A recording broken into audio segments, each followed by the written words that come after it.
Hello, friends. My name is Amy Abernethy, and I'm co-founder of Highlander Health. And full disclosure, we can't see the timer up here, so every once in a while you're going to see me pop above the stage and take a peek and signal. So that's the way it's going to work. In 2007, the Institute of Medicine, now known as the National Academy of Medicine, published its treatise on building a learning healthcare system. NAM envisioned the development of a learning healthcare system in which they said, quote, science, informatics, incentives, and culture are aligned for continuous improvement and innovation, with best practices seamlessly embedded in the delivery process and new knowledge captured as an integral byproduct of the delivery experience. That's ambition circa 2007.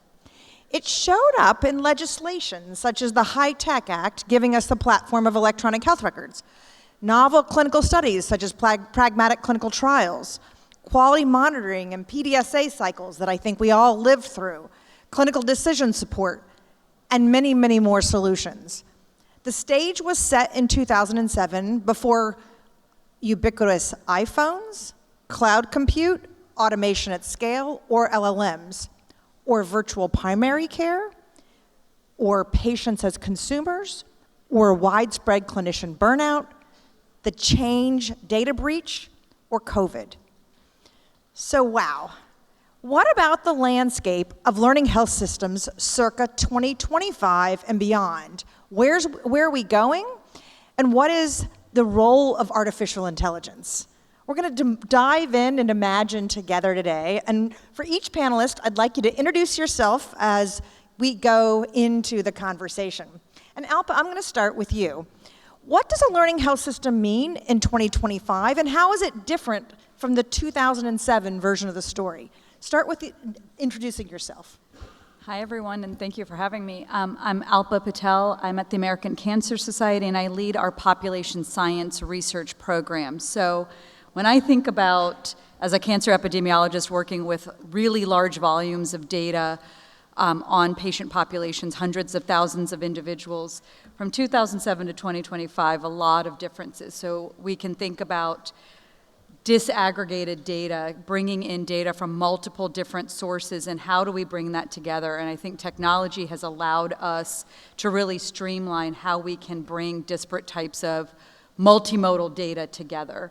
Although there's some things that are not as far along as I would have hoped from 2007 to 2025, and that's where, when we think about the community setting of data in academic centers and coordinated health systems, you have the ability through EHR and other settings to have data that are more easily aggregated and clean. But in studies like ours, which are nationwide, we're bringing together data across hundreds of different health systems, and there are still major gaps that we're hoping technology and AI will be able to help solve.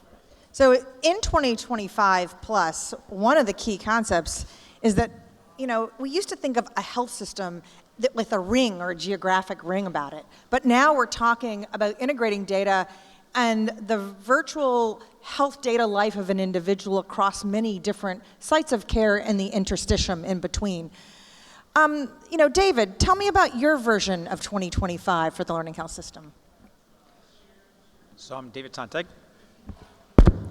I'm the CEO of Layer Health, a Boston-based startup that I founded 2.5 years ago with my students from MIT, where I'm also a professor. I'm an AI researcher. And as we think about what will make a learning health system successful in 2025 and beyond, we think about the underlying data and the ability to truly understand what's happening with patients. And that starts with measurement. So a big focus of our work right now with health systems is building AI based on large language models to measure the quality of the care that was provided with all of the clinical nuance around it. And that's something that today is being done very manually, but we, together with our health system partners, are building large language models that can automate that full process. So it's interesting, when the conversation around the learning health system happened in 2007, we were certainly talking about data. That's how we landed in the place of the electronic health system. But certainly that conversation has continued to be updated. But another key part of that was measurement and the continuous analysis and the ability to make sense of the data across time, which is another key feature. Selu, over to you. I think one thing that I'll just agree with what, I'm Selu Cellapelli. I oversee product for our life sciences division at Datavant. And so I think just to build on what Alpa and David said, I completely agree with that. I think the other big shift that I'm excited about is being able to get data not just at these very kind of generalized population level, but with the access to multimodal data, omics, a lot of the kind of our ability to connect information across different types of patients that we see and sites that we see, we're able to get much more specific around what drives patient outcomes, what drives treatment at specific cohort levels that we weren't able to before. And I think that will allow us to learn from the experience, not at these broad aggregate levels, but from the experience of individual patients, and then tie those learnings to make better choices in the future. It's funny, when I think back to 2007, it was just like, couldn't we just do chart review at scale? And now the ability to tie together data of many types, as you just described, Selu, and the specificity as we think about the individual data points, but also the detail for individual patients across time is way different than chart review at scale. Mark, over to you. Sure. Thanks for having me. My name's Mark Such. I'm a radiologist at Mass General Brigham. Inventor, a couple companies, and associate professor at Harvard, and run a small AI lab, and MGB Innovations Innovator Development Division. I'm a co-director. There's a secret to the microphone. Yeah, there we go. Go closer to it. Like that. Oh, there we go. Sorry. So I think for learning health system, at least when I went to med school in 2009, I started here. And you couldn't really dream of the amounts of data we have access to. And I think compared to 2007, where patients were seen primarily as recipients of evidence-based care, now patients are seen as people generating the data that's going to be used and fed into these models. So not just on the receiving end, but actively participating in a learning health system and the future of healthcare. I would also say that what's different is that even when I was in med school, there's a big emphasis on guidelines and evidence-based medicine, and these anecdotes that turn to trials, that turn to consensus statements, and that cycle is like 10 or 15 years, maybe even 20 by the time it drips down to primary care, everyday clinics. And a learning health system has the ability to shorten that cycle from years to days, months, and hyper-localize it to the context and the geography in that health system. And so it's great to have guidelines, consensus statements from global organizations, but how does that function with the population at our Chelsea Urgent Care? How does that function with the population from Wentworth Douglas or Cooley Dickinson in New Hampshire? And so I think that's really what's different compared to 2007 for me. So it's interesting, when writing the rule set for the learning health system in 2007, it was largely built on the evidence-based medicine story from 1992 to 2000. And we needed the evidence hierarchy, we needed guidelines, we needed a set of rules to be able to make sense. Now we're talking about speed and scale. We're talking about being able to think about how every patient contributes to an overall continuously evolving story, which is where we want to go, but was hard to imagine in the story of systematic observation of the mid-1990s, and therefore not easily written into the rule set of the 2007 learning health system, but something we can think of in 2025. So, as we imagine 2025, what's the role of artificial intelligence for helping us supercharge this story? How do you imagine that as you think about where you see artificial intelligence help move the learning health system forward in 2025 plus, or get in the way? And David, I'm going to start with you. So first, in terms of measurement. So I envision a day where every stroke patient in the United States, every cancer patient, every patient with an autoimmune condition, their data is all contributing towards evidence of what's working and what isn't working in healthcare. And that comes through algorithms that could operate on data that already exists, the fumes in some sense of delivering healthcare, and can automate at a very high quality the abstraction of those metrics or those outcomes from the patient's medical records. And then from there, one has to think about it, well, how do you actually enact change in healthcare? So we spoke about treatment guidelines and how one could think about updating them much more quickly, but you could also think about how one can bring the evidence to the point of care and make sure that the right decisions are being made for each patient. That, again, is a problem of deeply understanding the patient that's in front of you, and that's something that I think AI today is really good at. Awesome. Alpa, over to you. AI, supercharge or get in the way? I think it's going to supercharge things. I think that David has touched on probably the most essential piece, which is the measurement.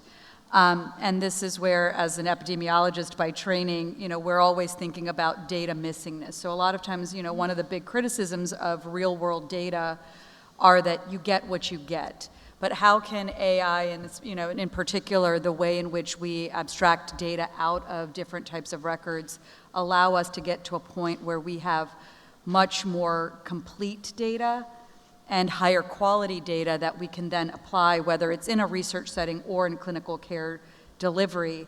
It's going to hinge on that ability. So we can tell the difference when applying AI to this was not detected in here and or this was, and it's a definitive yes or no. So, when we're thinking about from a research perspective, you want to be able to understand, did someone have condition X? And missing does not mean no.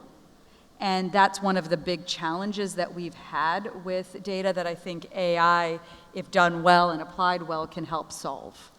So AI for data cleanup underneath the hood. We're going to come back to data quality, because I think this is going to be a key theme. Mark, over to you. It's a great question. I think AI, obviously has the ability to supercharge and augment the physician, but you can see it getting in the way if governance and infrastructure isn't effective at your institution. And so, one of the immediate ways we see it as supercharging the health system is that the health system or electronic health record is a record. It's what was made initially. Certainly there are other components to it nowadays, but I'll tell you, when we see patients in the ED, I'm reading a head CT. David was talking about stroke. There's a column or part of the record for their history. There's a column for prior CTs. There's a column for labs. And all this data is there, but it's up to you to find the parts of it that are relevant to the current patient and that form that pretest probability of a positive scan. And so AI really has the ability to take all that data, hopefully it's in a annotated, proper, structured way, and put it together and give those insights directly to the physician, just what they need. Not all the labs, but the relevant labs. Not all the images, but the relevant images, the relevant past results.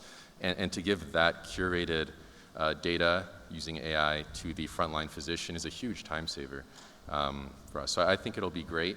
Obviously, you can go down numerous challenges of AI. I won't start them, but hopefully good governance would prevent a lot of those. So ultimately, the ability to make better clinical decisions, the prioritization of those clinical decisions, for example, in the emergency department, critical. Seglu, over to you. Put a sparkle in our eye as to the role of AI in the Learning Health System 2025 plus. Yeah, I think there's so much opportunity. We touched on some of the themes, even from how do you put together evidence, that fact base, in a much more scalable and consistent and representative way. Because I think, as everybody here knows, AI output is only as good as the training data and what those AI models are trained on. And so how do we make sure that we are able to normalize the data, cleanse the data, fill in some of the gaps with missingness? You can leverage AI to actually infer things as you are now pulling in all these different data sources to help make sure you're painting that really complete picture about those patients. And then how do you summarize it and then actually start to generate evidence at scale faster so you can then play those insights back to clinicians at the right time in a digestible way, more importantly. So I think we're seeing AI really play roles all throughout that life cycle, from the actual evidence generation through to actually making recommendations and engaging in workflow tools to complete that learning health system loop. So, I think that there's a compelling story here that we are moving on this path towards an AI-enabled learning health system. But at the end of the day, the data underpinning this is critical to the story. And we've always talked about interoperability, or this ability to have the data that we need to make assessments. I'm going to start with you, David. What progress do you feel like you've seen in the context of interoperability, the ability to share data across systems? What are the roadblocks that you're seeing? And then I'm going to move it over to you, Alpa. I'll give 2 examples. So first, in our work with health systems today, we largely pull data via a standard called FHIR. And that standard captures most, but not all of the data that we would need for quality measurement purposes. Some of the data we need might be in flow sheets that aren't typically available via FHIR, or in medication administration records that are today not available via FHIR. And so we have to complement that with other sources, but we're able to do so much more quickly than we were able to do so before, particularly when working with, let's say, Epic or Cerner or sort of some of the big EHRs. On the other side, you can think about, well, what can you do without typical interoperability in that way? And that's where I see a lot of power of today's large language models in being able to move beyond the interpretation of typical structured, unstructured data that you would get via very high quality data feeds. So for example, in work that actually Layer Health has been doing with the American Cancer Society, we often have to process 1,000+ page PDFs from patients' medical records of cancer patients, where I'll let Alpa describe the background, but where one has to ask a number of questions about this patient's cancer presentation, understand where to go for particular biopsies. And it's the type of interpretation that clinical experts today spend a very long time doing, and they can miss critical information just because it often can be hidden throughout those 1,000+ pages. But large language models are really good at interpreting that. And what we've found through our work, where we use our algorithms and we adjudicate any differences between what humans and the LLMs would output, we find that we can get better than human performance already at interpreting this type of data.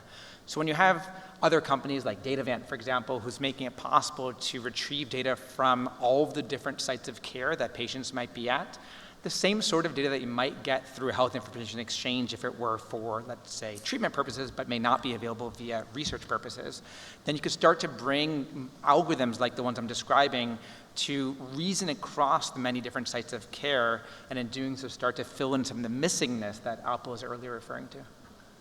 Alpa. And I think that to build on that, that's one of the challenges, that if we think about a learning health system as one system, where all of your care is being administered in that one system, it's probably a little bit of an easier problem to solve. But the reality is, for most people, especially if we think about health equity and we think about being able to bring in patients from all backgrounds, we have to think about other systems as well. And that's where the challenges of interoperability become really difficult sometimes, is that you have to ensure that the inputs of the medical records are complete. So, I may get my mammogram at one system and I get the rest of my care at another. So it seems like I'm missing my mammogram if you're only siphoning off data from one system, and I'm not getting other care if you're only going to the other system. So how do we actually connect all of the source data to ensure that we're getting that complete picture? And that's, I think, going to be a really critical piece if we want to be able to go beyond a single health system and capitalize on all patients. I don't want my care decided by just what's been seen at the health system that I go to, but how can we actually bring in AI and bring in data from multiple sources to get to being able to have all prior patients inform the care that we may see? So it strikes me that there's this criticality of linking data together and cleaning it up and curating it.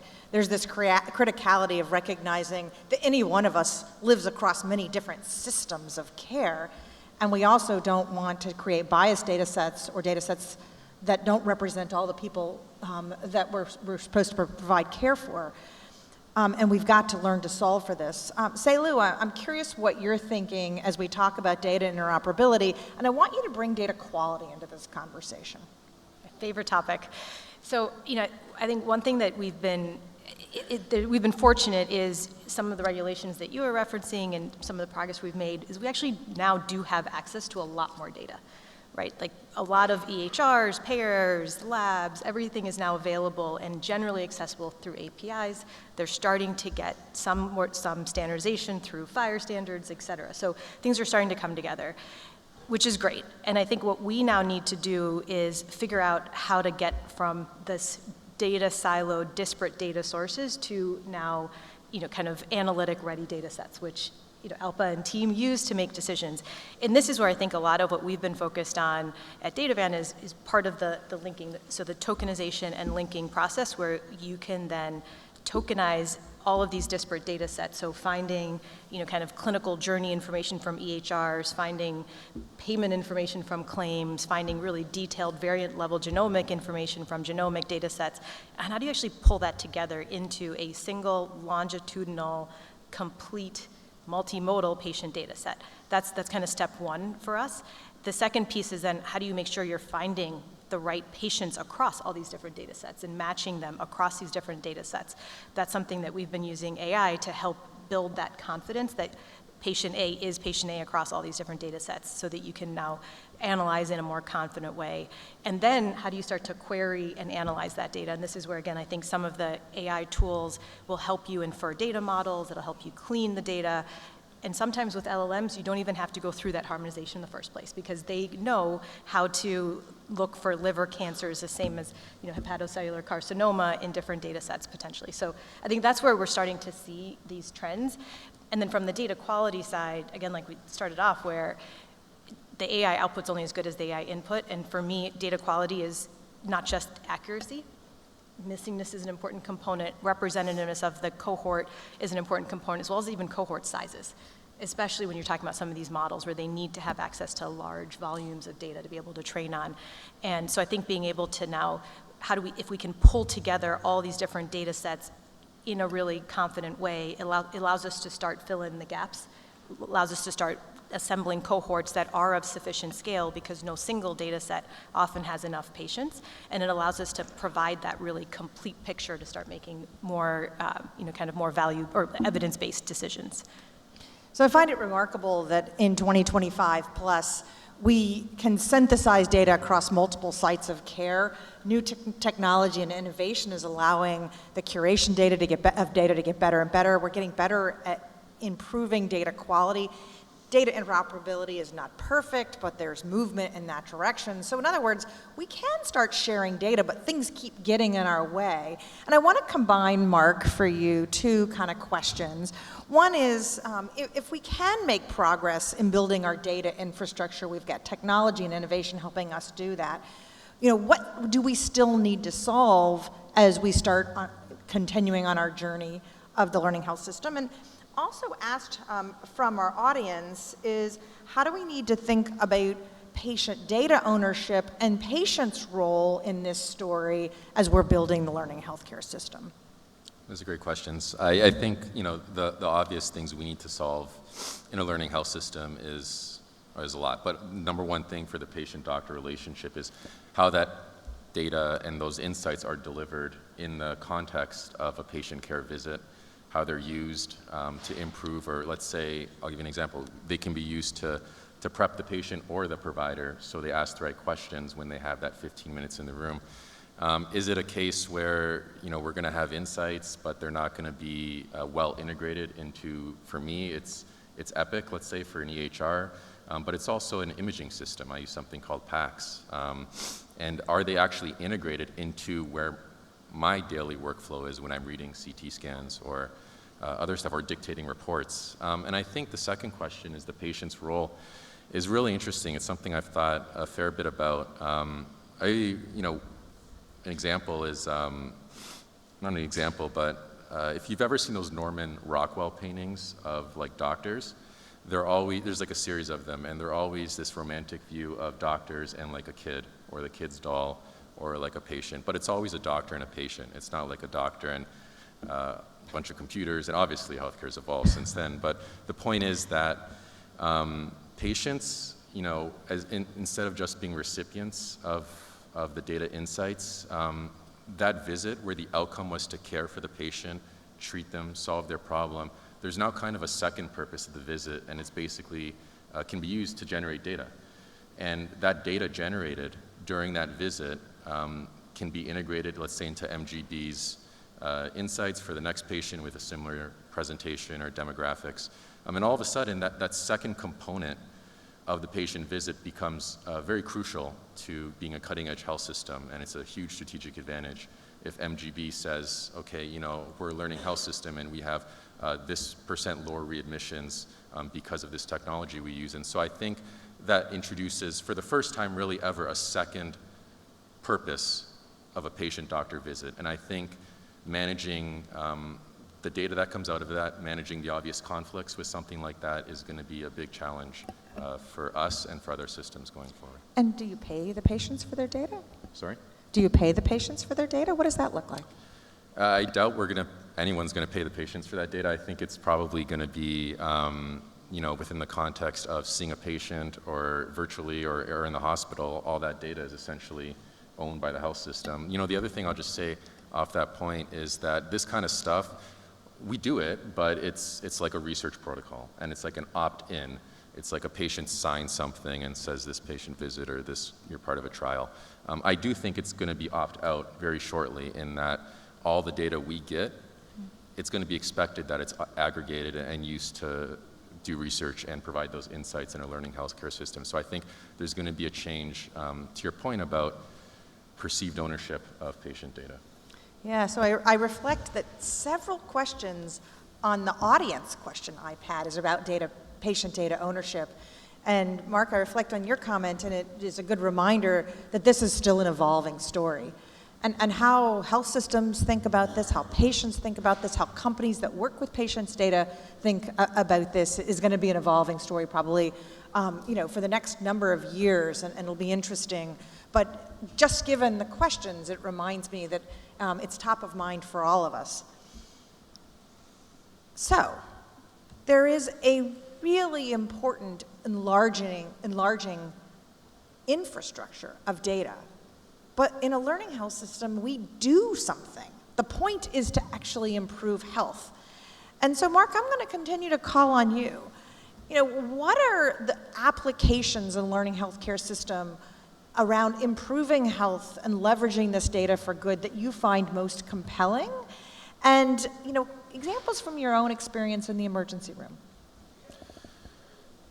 I think the biggest impact for AI right now, especially, you know, in the context of a learning health system, there's a couple different ones, but it's kind of the promise of hyper-localizing insights to the patients that you're seeing. And so, you know, again, if a patient comes in and we have insights that the past 50 patients with a similar presentation, with a similar socio-demographic status were treated in this way and had a better outcome than your normal guidelines, let's say from the, you know, American Diabetes Association, that is really important and useful to me.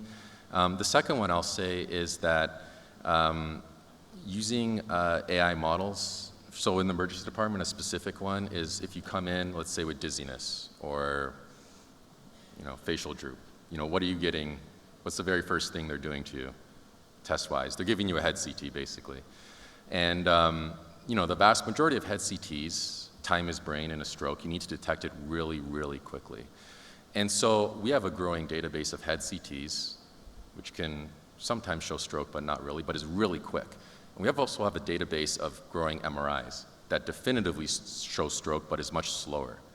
But we can actually train and continue to train every day the CT and using the MRI as the gold standard, how to actually detect stroke on that CT, the quicker, faster way, so time is brain, you can intervene quicker. And so in the ED, one thing we have doing with AI is actually triaging every head CT on the likelihood that it's positive.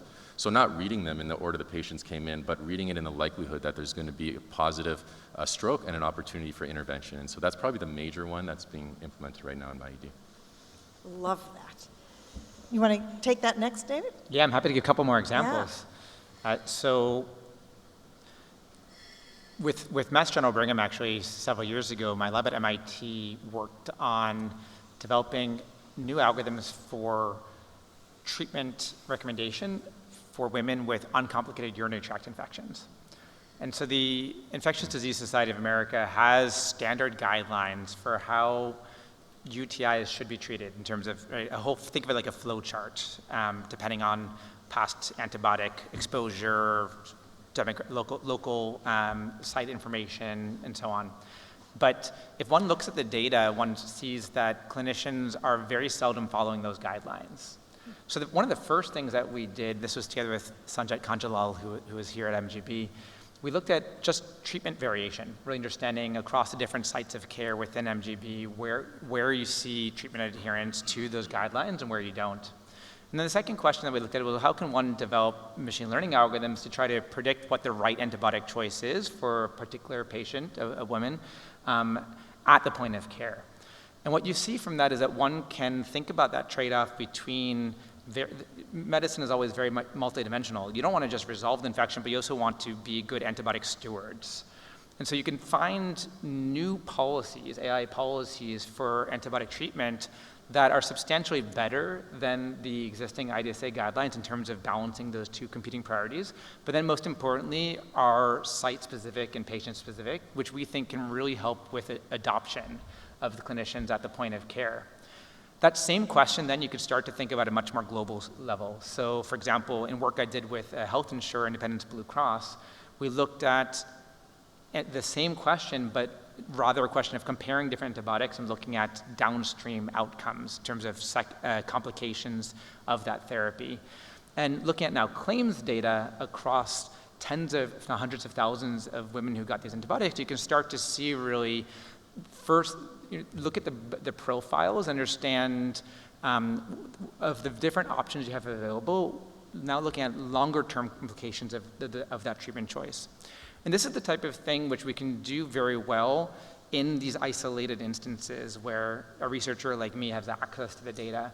But the question that I'll ask of this audience is, how do we bring ourselves to a different world where, for example, every single cancer patient in the United States data can contribute to the types of learnings that I'm describing here?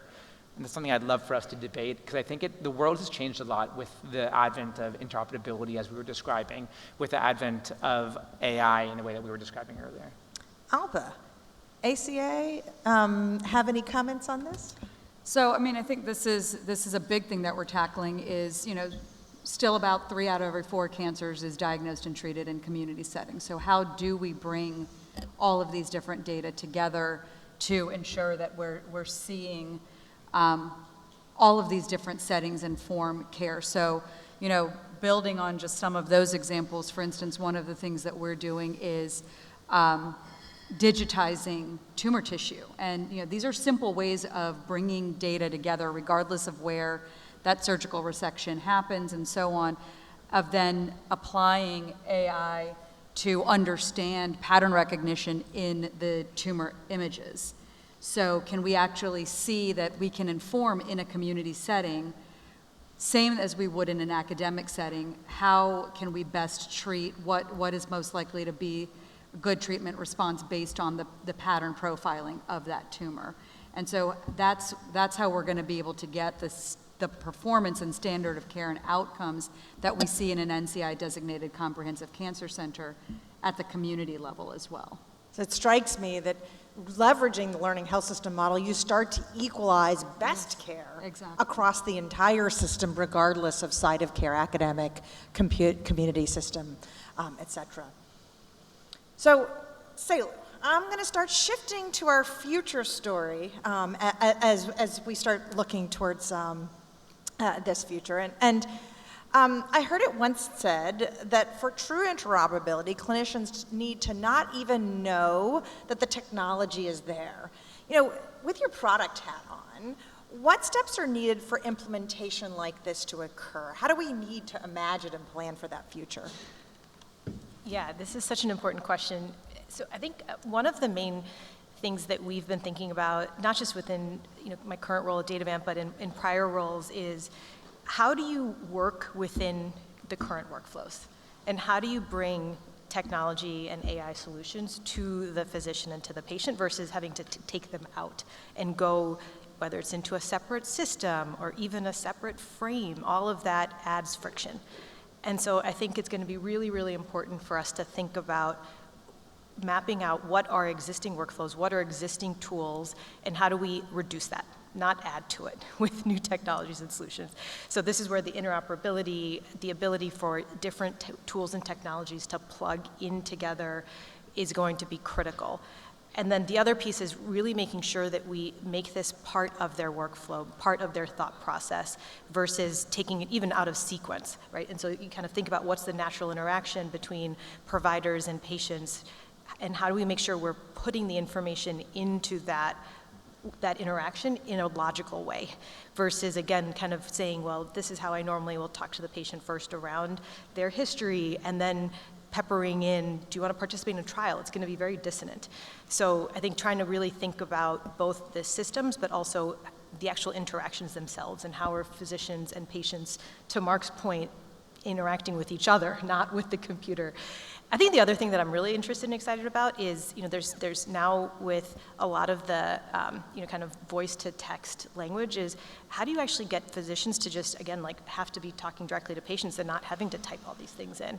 There's companies out there that are recording all the interactions, translating that, generating notes so that this is already there for physicians to review.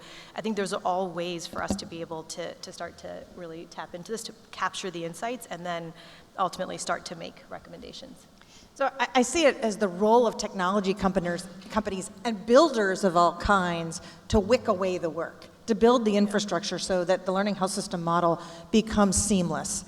So in the last few minutes, Mark, I'm going to start with you, and I'm going to combine this with our usual list of questions and some from the audience. And how do we make sure that AI and being a part of a learning health system doesn't add burden to clinicians? And also, at the same time, how do we make sure that clinicians don't become so overly reliant on AI that they lose the skill set that is required to be top of one's profession?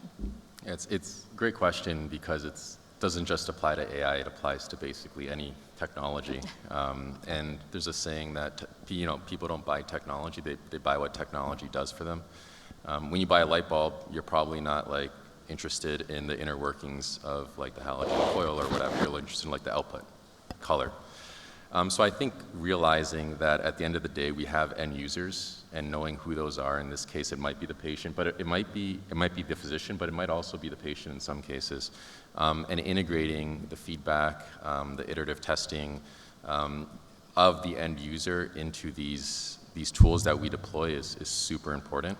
And I think that's going to be a huge part. Part of that is governance. I think we do need a way to test new algorithms, new insights, new conclusions we pull from data, and we need to monitor the performance of that. We need to monitor the performance over time to detect things like data drift, and we need to make sure that ultimately we're improving the outcomes of the patient. The last thing I'll say is, while we do buy what technology does for us, this is a population where it's very difficult to change behavior, and a population where in med school there's a large emphasis on the art of medicine, and you're not just following an algorithm. There's a lot of pushback against this, and some of our research and others has shown that if an AI tells you something, what the diagnosis is, that might not actually improve the care of your patient, because you need to understand why. Right? You need to understand why and use all your training to understand why that is, why it might not apply, why it might apply. And so explainable insights, explainable AI is huge, not just for physicians, but also for the patients, who are generally have a large appetite for understanding their own disease. Awesome. So, in the last minute and a half, we have a lightning round with 2 questions for each of you. I want you to say the one big bang thing that you think the learning health system is going to do in the next 5 to 10 years. And second, I think we need a new name. What is your rebrand for the learning health system? Alpa, over to you. I would just add in eco. I'd call it a learning ecosystem. Ecosystem, okay. Because I think it has to go beyond a single system. And the big thing, I'm going to kind of be Debbie Downer to say what a big challenge is that I think, and that's this issue of data ownership, I think is going to be really important, because in the real world, some of the challenges of being able to create that ecosystem is how we incentivize different systems to be willing or not to share data. And that's a problem that I think we're going to have to solve, that we're not going to be able to solve today. Incentives and trust. Seilu, over to you. I'm going to kind of steal Alpa's, like this, in 5 years, I hope to have solved the other big problem is privacy. Kind of like piggybacking on the patient consent is we will have solved how to get access to all this data in a privacy-preserving way. It will become clear in 5 years. And then maybe my name is something more action-oriented, so like kind of, like, instead of the learning is how are we actually driving better healthcare, something. You're bringing in the marketing department. David, what are you doing? So I think if we can reduce the cost of doing chart review to cents for a patient, then it starts opening the door to completely rethinking some of the blockers that have prevented sharing of data in the past due to privacy, due to financial stakes in it. And so we can start thinking about, well, what are new incentive mechanisms then at a federal level here in the United States and then more globally to incentivize the sharing of the data that would allow this future that I was alluding to, where every cancer patient's data, for example, contributes to cancer research, to learning of the health system. And I think we in the United States have the abilities to do that. And I think, for example, we could think about new structures that CMS could put together that could be forward-looking, made available because we can now create just the right data without having to share everything.